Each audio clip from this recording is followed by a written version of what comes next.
working, I've noticed that this edge right here, kind of where the base and the sides connect, is a little flimsy. It's a little weak in there, especially right in here. So if that happens to yours, that can be repaired with a coil that's a little wet. Okay, so you don't want to use dry clay for this. You want to use clay that's a little bit more on the wet side.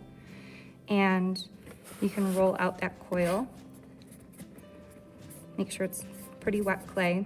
It's real extra squishy.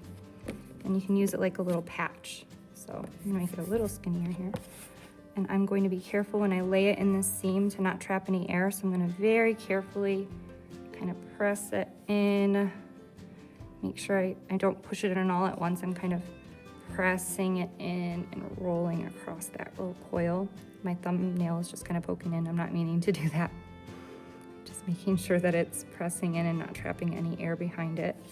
And then once you get it into that weak spot, and this can be done anywhere on your piece, if you've got a weak spot along the side, this works too.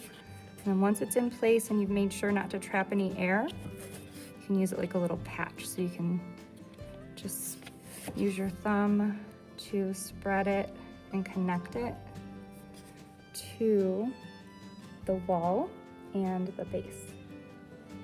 Once you get it kind of spread in there, then we can just smooth it out so we don't see any evidence of it anymore. It just kind of thickens up that little spot and gives it a little bit more strength.